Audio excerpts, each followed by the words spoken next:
It was just by the grace of God that the day Gracia happened upon the Mary Celeste as she appeared seemingly cast adrift in the middle of the Atlantic Ocean. So let's look at photo number 3, Darcy, to get a geographic location of where she was located. Can you see where her last log location was as compared to the spot where she was discovered? Yeah. And if we superimpose, and I didn't, if we superimpose that last photo, number 2, on top of number 3, so you could see the words November 1872, you would see an X exactly where you said the roots seem to stop. Yeah.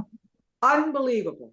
Unbelievable. This is like the STP free zone moment. Good grief. How in the world could you possibly know that? GPS tracking. Good stuff. It was just this feeling when I looked at the map you showed. It was like nothing was there. I know your map said, but that's not what I felt. Wow, when I was pulling up photos for this, as I say, I only have 7, and they're pretty lousy. I mean, 3 of them are maps. They're just screenshots of a map from Google Maps. So there's nothing there.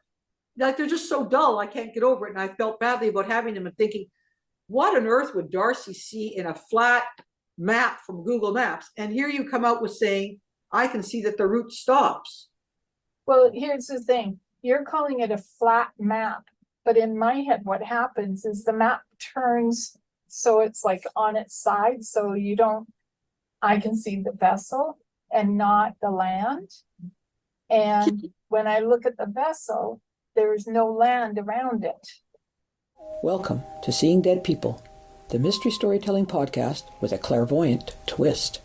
RadioSidney presents Seeing Dead People, episode 40, Sailing into Oblivion, the mystery of the SS Mary Celeste. Hey, Darcy, how are you doing this evening? I am doing fine. How are you doing, Nicola? I'm doing really well, and I was just impressed to see your baby blanket on being made. It's pretty lovely looking. So good luck on that. I'm sure you're going to be working on it while you're talking to us tonight. I am right now.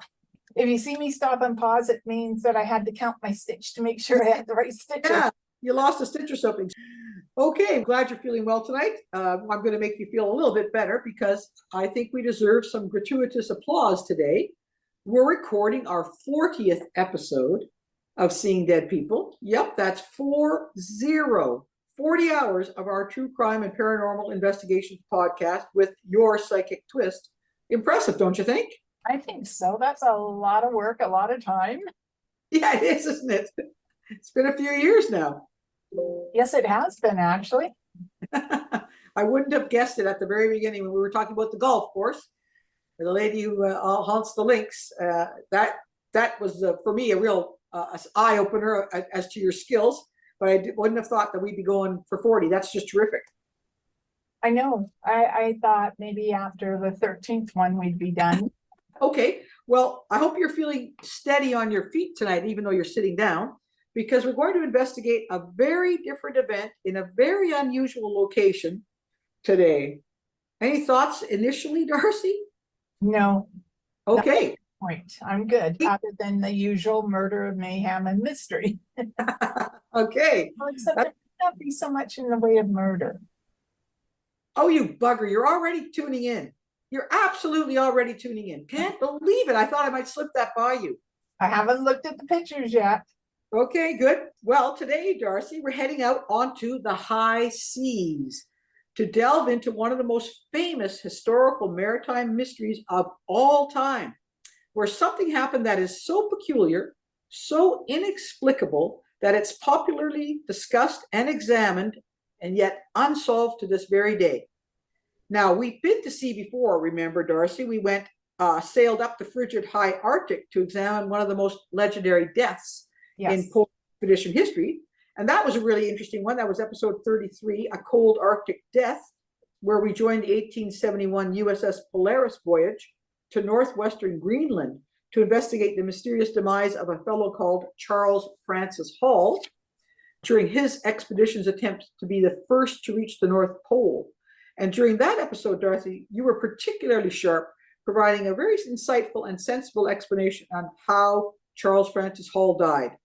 And I remember experiencing chills and despair and terror during our visit with the Polaris. So I feel I should warn you today about setting out on another soon-to-be disturbing sea voyage. Alrighty, So are you ready to batten down the hatches and set sail? I am. Okay, all right. But before we slip away from shore, I'm going to ask you how you fare traveling across the ocean, Darcy. Now, I don't mean our comfy, typical trip to Vancouver on BC ferries. I'm talking the mid-Atlantic in November. Do you feel the need for any anti-nausea medications? Oh, absolutely. Well, I'm no born sailor, but I did cross the Irish Sea during a storm, and I didn't lose my lunch. So I'm going to pass on the meds, but I'm glad to report to you that I have digested my dinner. Oh, excellent idea. Okay, so anchors away. And I have to admit, tonight I only have 7 images for your examination this episode. So you're stuck with focusing mostly on my storyline. All right. Okay, we're cruising back in time to 1872 to a wharf in Staten Island, New York City. Our 100-foot-plus vessel is a 2-masted ship called a brigantine. It's used to transport merchandise. Now, this ship in particular had a dubious and troubled past, and anyone superstitious might have considered her loaded with bad luck. For example, her captain died on her maiden voyage. She got tangled up with fishing equipment on one outing. She collided with another brigantine on another outing. And lastly, she was badly damaged and washed ashore in a storm. She even had a different name upon christening, as it was originally called the Amazon. So have a look at our photo number 1, Darcy, for an illustration of the Amazon. So we're talking 1872. This is what a brigantine looks like. She's lovely, don't you think? She is very lovely. So I'd call her like a tall ship type of ship. Yes, very much like it with the sails and everything. Well, after the storm damage, the Amazon was sold, rebuilt, and relaunched in 1868 as the Mary Celeste, and then refitted again in 1872, just in time for our voyage tonight. In fact, we know her outgoing condition was excellent. From a letter, her captain, whose name was Benjamin Briggs, wrote to his mother just before setting sail. He told his mother, "Our vessel is in beautiful trim, and I hope we shall have a fine passage. But I've never been in her before, and I can't say how she'll sail." Now, actually reading that last line gives me a little uneasy buzz, Darcy. Have you ever heard of the Mary Celeste? I have never heard of the Mary Celeste. We're a very famous boat, and you are now going to learn a lot about her. So I'm glad that you don't know much about her, because at least you'll be sailing blind for a little while, okay? All right. So let me tell you about her and her crew and passengers. On board the Mary Celeste were the captain, Captain Benjamin Briggs, age 37, his wife, Sarah, age 31, and their toddler daughter, Sophia. Captain Briggs was a teetotaler, very experienced at high sea sailing, and boasted an excellent reputation as a captain. His crew consisted of 7 experienced and trustworthy sailors, some personally known to and handpicked by Captain Briggs. Her cargo hold was filled with 1,701 barrels of commercial alcohol, not drinkable on its own, Darcy. This alcohol was intended as an addition to the making of Italian wine.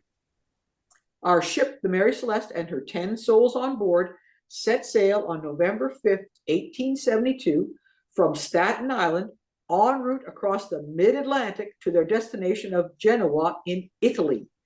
Any inklings now, Darcy? Well, not yet, but my feeling is that it didn't make it. Okay. Feels like. Okay. But can I ask, for the size of the vessel, I'm looking at your photo. Yeah. One would think he'd have more than 7 crew members. Yes, and now I don't know anything about sailing, and that's a big ship. As we see, it's got 2 masts and many sails. So I was kind of surprised that the crew was limited to 7. I found that to be a small number, but I think it was, I mean, I don't know why there were only 7, but I don't think there was any reason to have fewer staff, so to speak, than were necessary. Yeah. Hey, Darcy, how are you doing this evening? I am doing fine. How are you doing, Nicola? I'm doing really well, and it looks at the number of sales there. There are plenty of sales that you'd have to be running around dealing with in the mid-Atlantic in November, where the weather isn't the greatest. Let's have a look at a map to situate ourselves as Okay. we are heading out. So check out photo number 2, which is a screenshot Google map Yep. displaying the mid-Atlantic. Can you describe to us what you see, Darcy? Looks like straight sailing. There from New York all the way through, past into Madrid, into Genoa. Is that right? Rome area? Genoa, yeah, just north of Rome. That's right, in Italy. That's the route she's supposed to take. Okay. I mean, it looks like a straight sail. It does, doesn't it? Yeah. Well, on November 5th, the Mary Celeste did exactly that, began sailing merrily across the mid-Atlantic en route to Genoa. And I'm going to ask you, you already hinted at it, I'm going to ask you now, do you think she arrived at Genoa? No, because when I look at the map, the one number 2, I'm only Yep. looking at it, and you have a red line going across with an arrow to its destination. A circle of Mary Celeste departs November 5th, 1872, up top planned route. Yep. And I would say if you went from where the wording planned route is and went straight south, you're probably right about there. Okay, let's see. We're talking map number 2, straight south. Yeah, see where you've got the black circle around planned route. I do.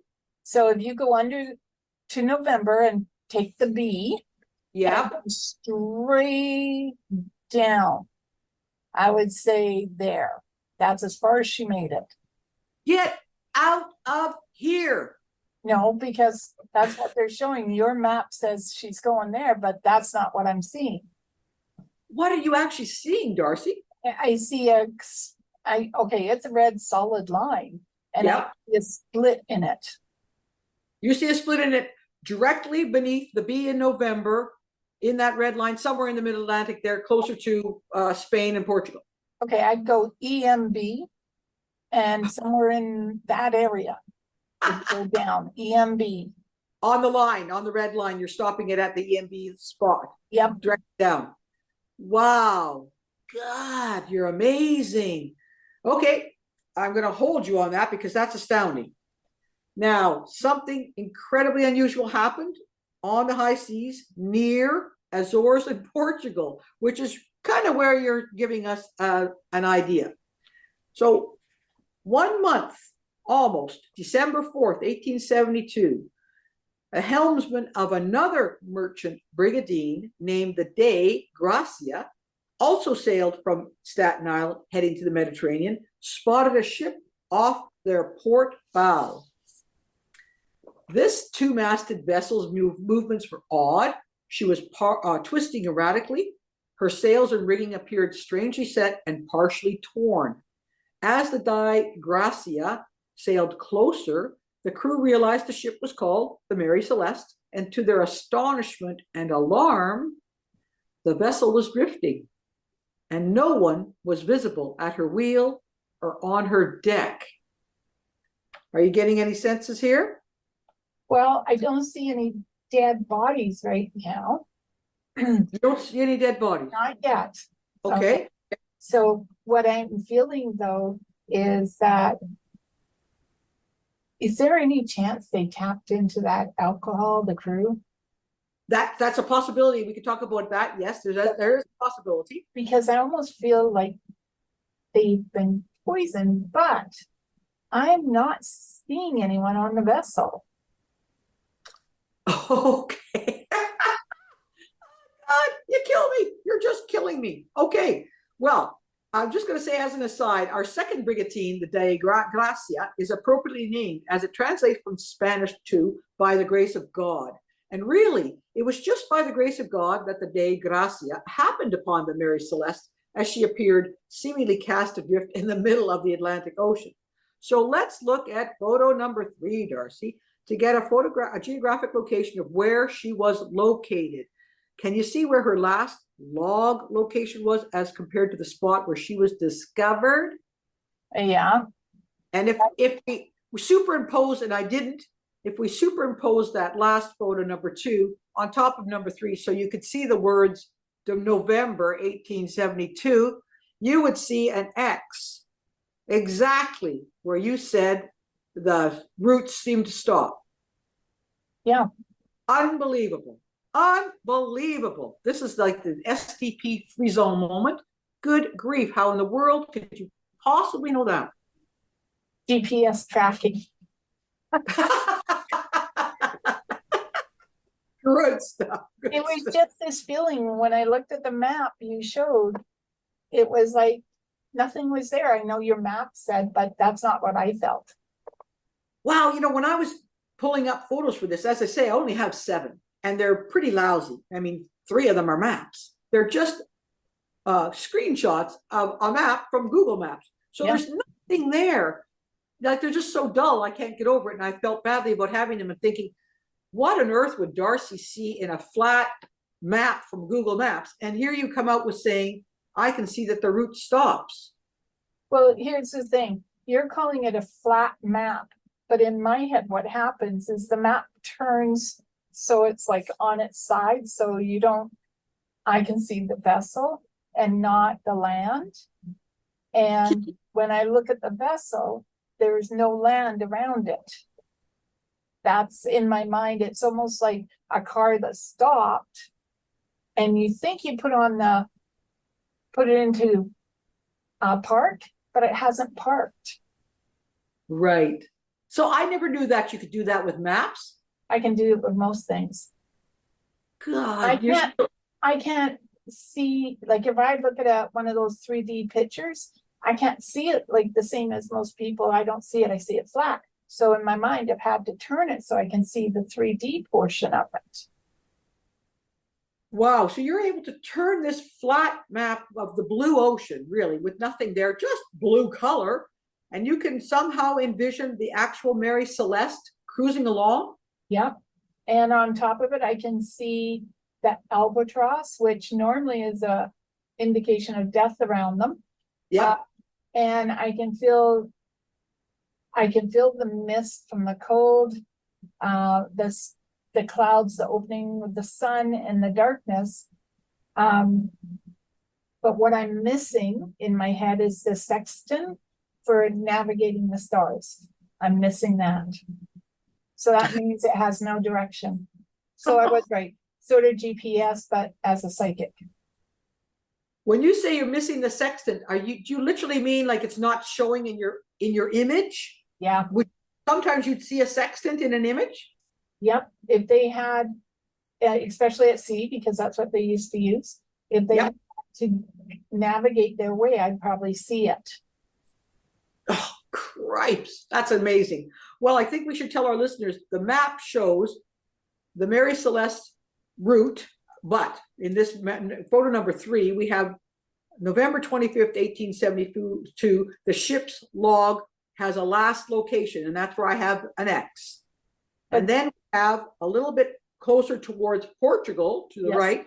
I have got dotted lines. That is the time the ship was adrift and then found or located, spotted, December 5th, 4th, roughly, by the Dei Gracia. She was found. So what the Dei Gracia folks, when they saw the ship, they were worried. They talked to the captain. The captain sent over a search party. They boarded the ship. They returned later, visibly upset and disturbed. So what did they discover about the Mary Celeste when they boarded her? Well, I still don't see any people on board. Okay. I'm certain there's some dead people here, but I'm not seeing okay, if you take the 3 people, the captain, his wife and daughter, and the 7 crew, that's 10 people. There are not 10 people on this vessel. There are none. Wow, you are dead right, Darcy. I don't know how you do this. There was not a soul on board. The ship was a kind of a wet mess. I think they'd maybe had some weather issues, perhaps, maybe not. They don't know. But it was still in great seaworthy condition. So I want you to look at photo number 4, Darcy. This is an engraving of the Mary Celeste. as she looked when she was found, supposedly. Before I look at that, I do have a question. Vessels like this will have lifeboats. Okay, Yep. but I don't see a lifeboat. You got to tell me, are you really seeing a vessel? Yeah, I can see it in my head, and I'm looking for the lifeboats because they would, at least for that size, maybe had two at least. They didn't have a huge crew. So let's say two, 5 people in each vessel to make it comfortable. And I'm not finding it. So you're actually searching through an image in your mind of the Mary Celeste as she looks with her sails or not sails or masts. Yeah. Trying to find a location and a look of a lifeboat. Yeah, because that could explain why the people aren't on board. Maybe they had the abandoned ship, which is really unusual because captain normally stays with the ship till it goes down. At least that used to be the theory. I don't know what they do now. Right. But when I'm looking, there's no one there, no lifeboat.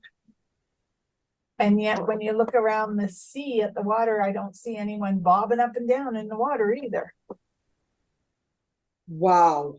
Okay. Well, you've been on the Mary Celeste in 1872. You've actually lived it because you are right on everything here. It's incredible. Look at the image number 4 before I tell you how incredible you're doing tonight. And just have a look and see. That's kind of supposedly what the ship looked like when she was found. Okay, I'm just waiting for it to, it won't do it. Okay, I got it open, but it's really small. Okay, it's a tiny little photo, I admit it, and it's going to be blurry when you expand on it. I can tell you that conditions on the ship were really bizarre. There was no attempt, it seems like, rolling up the sails or tying the steering wheel had been made to prepare the ship for abandonment. The main hatch to the hold was secure, but 2 other hatches were open with their covers lying on the deck. All the ship's papers were missing, save the captain's log. The ship's clock wasn't working. The compass was destroyed, and the sextant and the marine chronometer, both used to navigate at sea, as you mentioned, were nowhere to be found. Ah. So you knew there's no sextant. I can't get over that. That's just, this is not a big instrument here. We're talking something you hold in your hand. Yeah. And you can see that it's not there. It's not there. Well, would it be like some kind of glowing orb if it were there? How would you see it? Just the way it looks, like a triangle, the glass, and you're moving it with the thing that goes back and forth on it. As you can tell, I know my instruments. Yeah. And it just wasn't there. Which means, but what you see that is there. I can't get over this. Because it was in my head, and I guess in a way, yes, it would have. It didn't glow. It was when I first looked for it, I could see the image of what I was looking for because that's what they told me look for it. So they be my guides. Yeah. So I have the image of what I'm looking for, but when I looked, it wasn't there. The image faded. Wow. That is so cool because it wasn't there. Now, the cargo of alcohol was untouched. There remained 6 months of food on board, and all passenger and crew clothing, including rain gear, personal belongings, and valuables, all remained on board. But there was one lifeboat on the ship, and it was missing. Oh. As you said, you could not find a lifeboat in your mind image of the Mary Celeste. It was gone. Its ropes were cut, not untied, so that's kind of interesting, yet it appeared to be deliberately removed from its deck mooring, not ripped off in a mad hurry. Examination of the ship's log offers more puzzles. No mention of bad weather or any unforeseen event. The last entry by Captain Briggs was dated November 24th, but that didn't mean that whatever disaster occurred near exactly that date, because Briggs only put in a few notes during his 18 days at sea. So a ship on the high seas in great sailing condition, abandoned in somewhat of a hurry by her captain and crew and his passengers. And as you said, not that common for a captain to abandon his ship. Yep. Yeah, So definitely not. definitely not. Nobody on board, no reason why nobody's on board, no indication of why the lifeboat is gone and all the souls have gone with her. The Mary Celeste was sailed to Gibraltar by Captain Morehouse, and an investigation was held by the British Vice Admiralty Court to determine what happened and to divvy up her cargo. So what do you think the Vice Admiralty decided had happened to our two-masted brigantine, Darcy? Well, I can think of several things. One, a pirate ship, but then why didn't they take the cargo? Good. Two,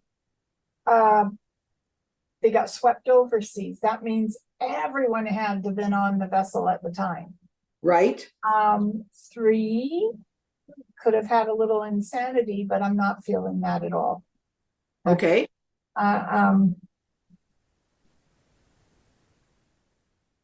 Okay, four, for those who like the theory of the Kraken. Okay. Yep. You know, maybe because even then, monsters at sea were still believed in. Yep. But I feel as though the ropes were cut, so I actually felt like someone made them jump over. And when you say jump over, are they in a lifeboat? No. Or they're leaping into the sea? Into the sea. Oh, wow. Interesting. Okay. Well, the Vice Admiralty came up with no answers. They looked through, they talked about possible craziness. They talked about being struck by something else, but they really came up with no answers. That was it. So since then, this story has taken on mythic proportions, being one of the strangest maritime mysteries. In fact, it's an infamous ghost story, was fictionalized and immortalized 12 years later by Sir Arthur Conan Doyle, he of Sherlock Holmes's fame, in a little tale he called, very odd name, J. Habakkuk Jepson's Statement, a tale of the unsolved enigma of a ship he named the Mary Celeste. Okay. So as far as we know, Darcy, the passengers and crew and captain of the Mary Celeste disappeared and were never, ever heard from or seen again. Not a sign of them. However, there are, as we talked, you mentioned, numerous theories about what happened. Now, I've got photos of Captain Briggs, his wife, and Captain Morehouse of the Digress, and I bet they're going to reveal a lot to you. But I thought it'd be fun and intriguing to go over the possible scenarios that have been put forward over the years before showing you the pics.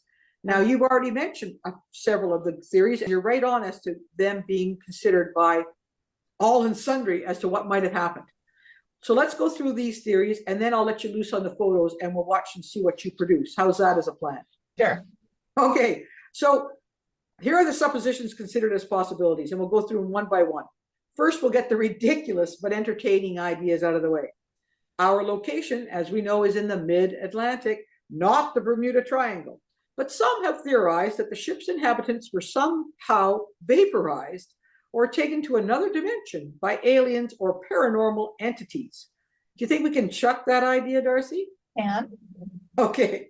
The next outlandish idea you nailed right up front, the Kraken. Right out of the 20,000 leagues out of the sea, an attack by a giant squid. Now, that's not so outlandish, because there have been reports of giant squids attacking ships. But I think there would have been signs of that on the hull, on the masts, on the sails, don't you think? I think so too. But it's a great theory. I love the idea the Kraken awakes, and out it comes of the sea, and out they go. Now, the third crazy possibility is that all souls on board were kidnapped by aliens. But again, I think we can dismiss that one. Yes. Okay. Now we're getting to some theories that, if you'll excuse the pun, might hold water. Horrendous weather might have forced everyone off the ship, fearing sinking. But as we know, the ship was in great condition and there was no unusually severe weather reported. So do you get any sense of weather as an issue? No. Okay. Next up is, as you mentioned, the ever-present fear of piracy that a band of pirates attacked the ship, killed everyone, and then abandoned it. Well, I can see the first couple things. They're going to attack the ship. They're going to kill everybody. But why would they abandon the ship with its cargo? Oh, absolutely. That would be gold to them. Yeah, that would be the reason they'd be attacking them. Yeah. The ship and its cargo. So that's not a problem. Okay. And there are no signs of violence on board, and there are all kinds of valuables on board. Yes. So that's out of there. Okay, how about the old classic mutiny, Darcy? Okay, I could look at mutiny, but these were handpicked men. And why would he handpick men with the off chance that he would have someone who would create mutiny? Right. And I don't see scurvy. So it's not a madness, is what I'm hearing.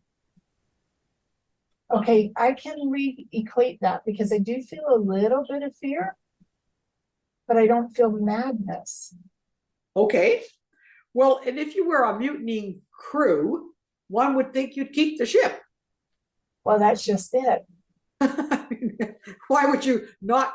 Why would you jump in a crappy little lifeboat in the middle of the Atlantic and leave a perfectly good ship with all its crew and valuables on board? I know. Yeah, so that makes no sense. Okay. And as you mentioned, you could have a revolt like that. It wasn't, I guess, uncommon, but Briggs did pick most of the men himself. Yes. And he knew of them. So you're right. You're not going to have a risk of somebody causing you problems. You're not going to choose a bunch of crew, especially since he only had 7. Presumably he knew them very well. I would agree to that. Now, there is another possibility, but let's see what else they have suggested. Okay. We're getting closer to the more reasonable ones. Some theorists put forward a natural occurring but rarish phenomenon like a waterspout, which is a sea tornado, or a sea quake, which is an undersea earthquake. These are intriguing ideas. They're both unusual but possible weather events, which might have occurred and panicked the crew enough to abandon the ship. What do you think? There is a possibility around that. Okay. Because I did feel a huge wave. Okay. You felt a wave? You know, like where you see the wave coming up, where I said I didn't see them being swept off, because that's one of the theories they did have, but yep. The fear of being swept off. But then again, they still would have had time to lower those ropes. So I'll accept the possibility, but I'm not sure that's it yet. Okay, and when did you start getting the feel for a wave? When I first said that they considered them being swept off. Oh, okay, yes, that makes sense. Alrighty. As the log mentions, doesn't mention, there's no notes of severe weather or odd occurrences or anything. So one would think that would have been something that the captain might have put in. Yes. Okay, so now we're getting to the more likely chain of events ideas. Alcoholic fumes from the leaky barrels on board in the hold might have caused those on board to either hallucinate or be disoriented enough to abandon the ship. But again, there's very little support or evidence to support that. Well, I am going to say I did ask, is there any chance they tapped into those barrels, even though the captain didn't drink? Right. It is feasible they could have had fume poisoning, you know, like how many other vessels, you'd have to look at the statistical information of how many other vessels have traveled like that, had similar problems, or people who acted as such. I almost want to say what it feels like. It's like, you know, carbon monoxide poisoning, like where you get disoriented and everything. The one thing that still stands out here is the fact someone cut the ropes. Yeah. To the lifeboat. Yeah, that doesn't make any sense because the boat's going to fall and probably break. Well, I'm not sure when they say cut the ropes, that might be the lowering mechanism. You know, how they got it off the ship. I don't really know. I think the idea was the ropes weren't untied to get that lifeboat down into the water. Yes. Instead of being untied, they were cut. But the lifeboat was properly removed from its holding as down. It wasn't torn from his holding, but the ropes were cut. So I think that's part of the lowering mechanism of the boat. That's what the ropes were for. But when I see the lifeboat go down, I feel a crack Oh, where? in the boat itself. So it must have hit quite hard when it hit the water. Oh, well, I guess if you cut ropes, you might therefore not have the ability to lower it properly.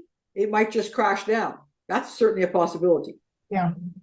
But if we're talking about our idea of our guys or somebody, getting into the alcohol, hallucinating, becoming disoriented or poisoned in their minds and going crazy, well, maybe 2 or 3 or 4, even 7 members of the crew could have done that, but you wouldn't end up with this kind of result of nobody on board and their lifeboat gone. I mean, it just doesn't add up. No, it doesn't.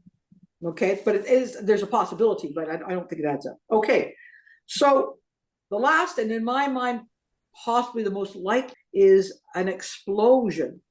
Now, this is kind of similar to the alcohol fume idea. The latest supposition is that the cargo began leaking, releasing toxic fumes, which the captain then feared they would either die from inhaling. Of course, but they're outside though, so I don't really know if that would work. Or the fumes, this is more likely, would accidentally or deliberately been lit by somebody, smoking a cigarette or something, and that would have caused a massive explosion. That perhaps then Briggs would have ordered an abandonment. Yes, but there's still one more theory. Okay, well, do you want to communicate with the characters before you tell me the theory? You want to tell me the theory and then talk to our 3 people? Let's talk to the 3 people. Okay, here you go. So let's start with Captain Briggs himself, the main man. He's shown in photo number 5. Okay. I think a very attractive youngish man. He's only 37, a lot of responsibility, taking this 100-foot vessel with 10 souls on board across the Atlantic. Not that he hasn't done it before, but what does Benjamin Briggs say to you, Darcy? He's a very caring, straightforward, sometimes a little pious, but he has no look of insanity or anything around him. Okay. Okay. I feel like he was like, to family and friends, he would be, if he cared about them, you would absolutely know it. He took pride in his job. You can see that just by the way he looks after himself. Yes, he's very nicely fitted out. He's got his hair is swept back and combed. He's got quite the beard, but it's well trimmed. Yes. I think he has a very broad, open face to me. Yes, he does. So is he the kind of guy who would abandon his ship? No, he took his job seriously. Yeah, so that's interesting, eh? Yeah. Because he did abandon his ship or something. No, okay, let's go to our only adult female on board, his wife, Sarah. And I have to say, it must have been a real drag to be the only woman on a ship going, I don't know how many, probably the 3-week crossing of the mid-Atlantic in those days as the only female. But here she is with her little gal, whose name is Sophia. Does Sarah give you any clues of the sequence of events? Well, she's very pretty. I mean, again, well kept, so you know that she's used to looking after herself. Her daughter looks a little sad. Doesn't she? But she looks a little bit like her dad. Oh yeah, very much so. But with her mother's eyes. And she would do anything to protect her child. Ah. So she would definitely go look after. And again, I feel she'd stand by whatever decision her husband made. Okay. But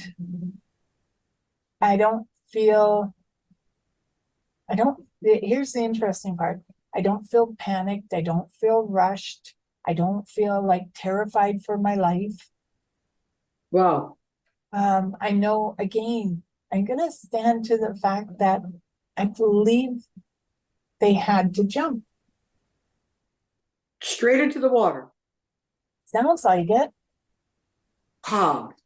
Okay, well, let's look at and let you talk or communicate with the captain of the Dei Gracia, the one who came upon the ship when it was adrift, his name is David Morehouse.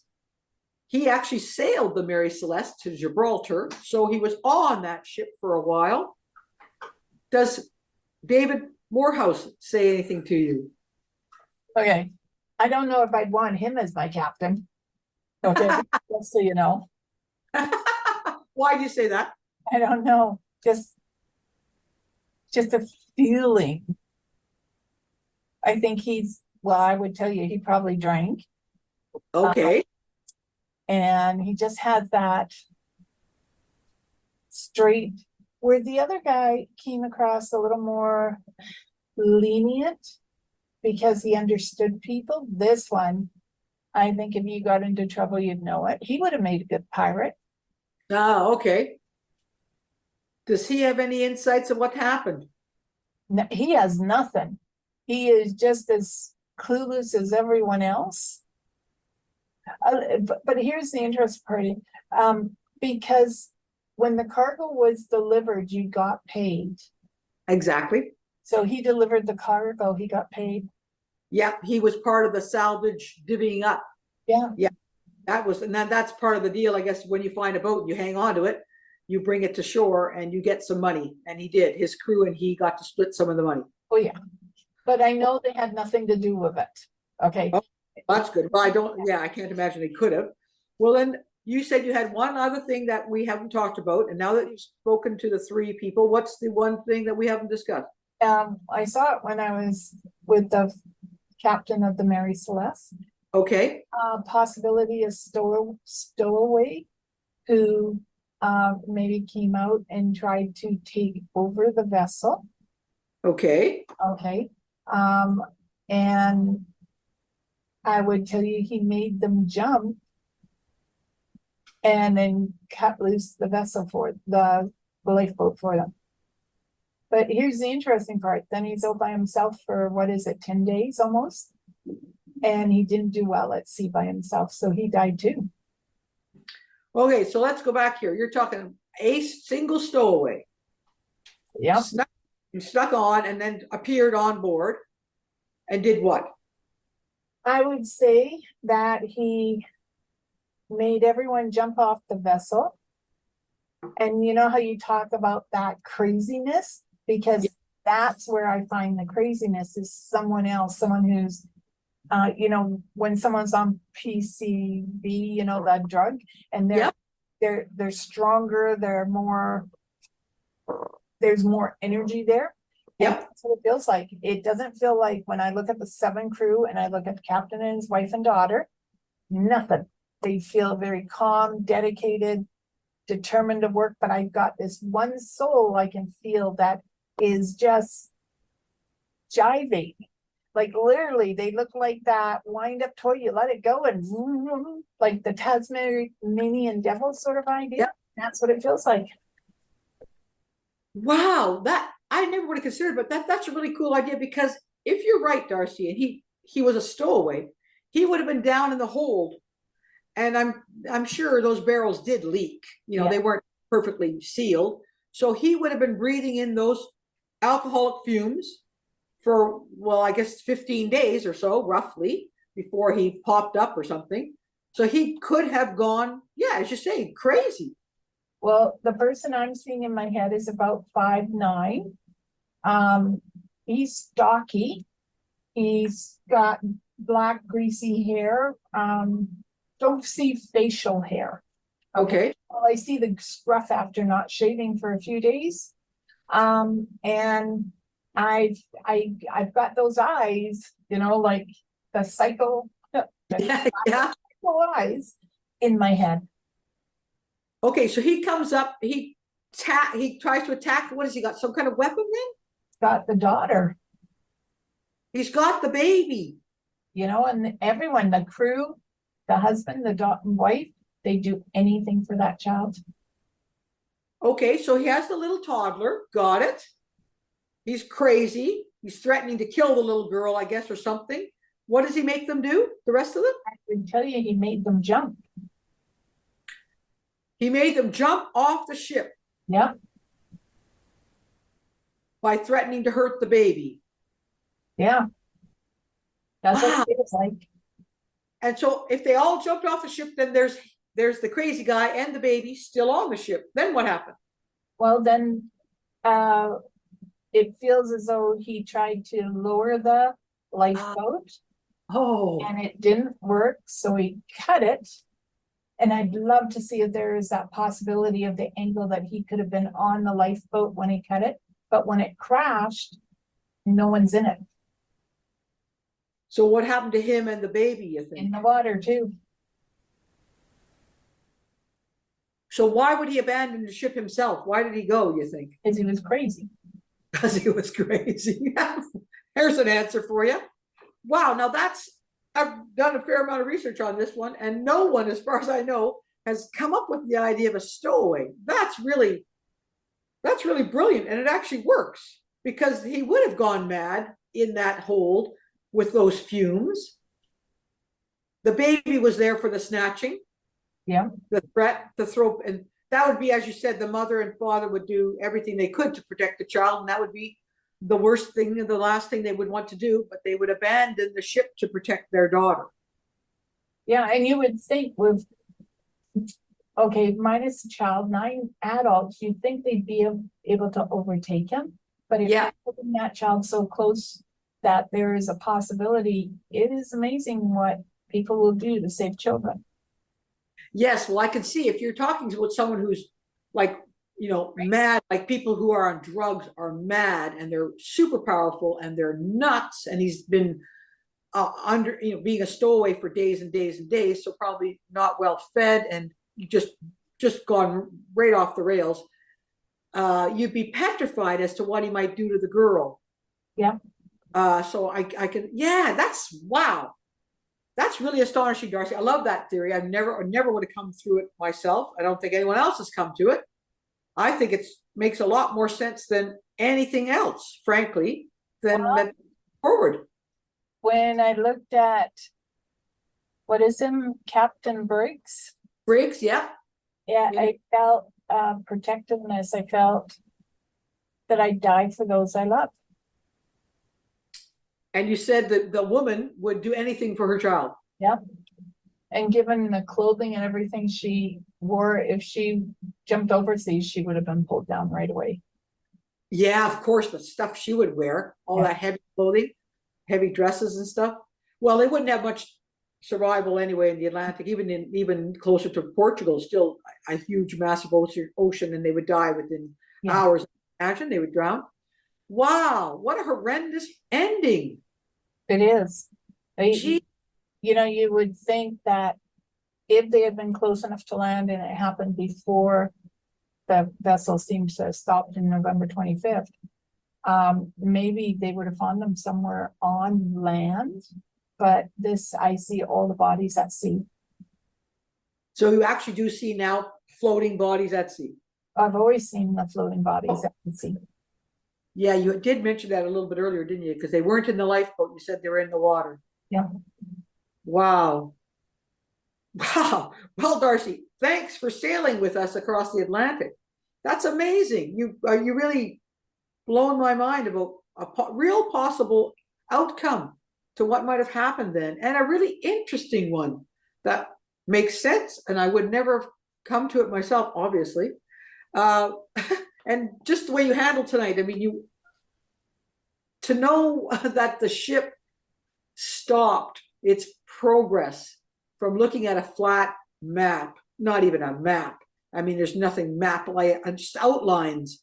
To know that, and then to know that they were in the water, that there was no one on board, and that the sextant was missing. Good grief. You were just on fire tonight. Just amazing. Well done.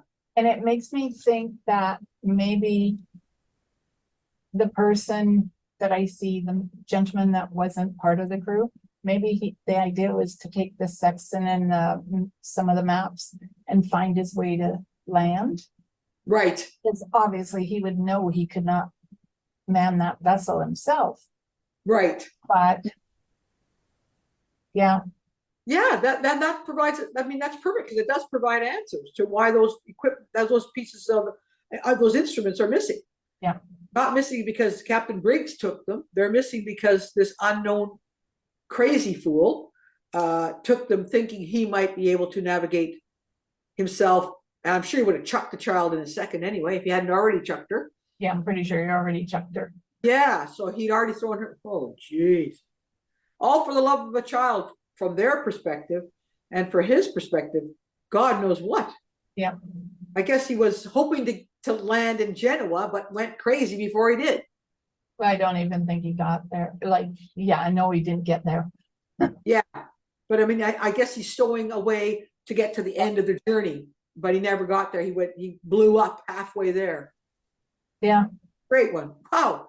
Well done. I, really hats off to you tonight. All right. In my opinion, the mystery of the Mary Celeste, and no one has solved it since 1872. Yeah, and they'll still be looking, and maybe, who knows? Yeah, They'll hear the program and they'll look at it from a different perspective. exactly. That would be great. Yes. Oh, well, that was wonderful. I hope you enjoyed your journey through the Atlantic. I did. Okay, thanks very much. Good night. Good night. You have a great weekend. Yes, you too. Take care. Okay, bye. If you were entertained by our psychic investigation of the mystery of the SS Mary Celeste, you may wish to join us on our earlier sea voyage in episode 33, titled A Cold Arctic Death. At that time, we sailed to the frigid high north to examine one of the most infamous deaths in polar history. It'll give you chills. And if you're curious to hear Darcy's favorite episode of Seeing Dead People, just head to our website for episode 11, titled Who Was Jack the Ripper? As Darcy said, she revealed astonishing and uncanny insights into the man now considered to be the famous Whitechapel serial killer. And lastly, if you're keen to understand why I was blown away by Darcy's amazing communications with the last two men condemned to hang in Canada, check out episode 6, Death in the Dawn Jail. It'll give you shivers. As a result of Darcy's singular experiences and unnerving explanations, we too can hear and see dead people.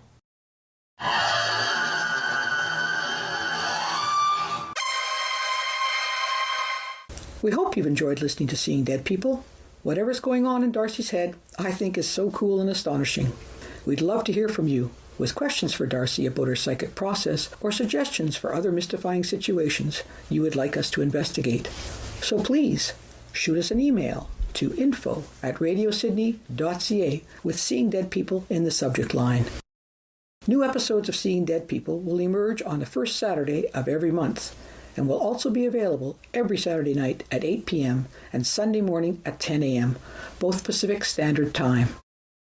Seeing Dead People will also be available as a downloadable podcast online at RadioSidney.ca for your convenience. Cool news! Seeing Dead People is now a podcast on YouTube. Just search for Nicola Furlong Mysteries, and you will find 3 podcasts of videos dedicated to Seeing Dead People.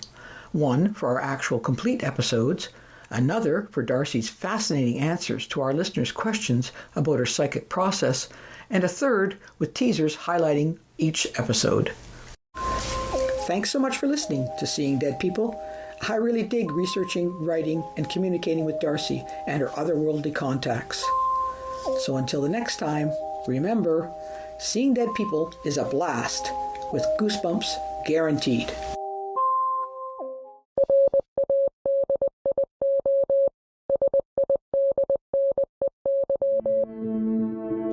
This has been a program of Radio Sydney.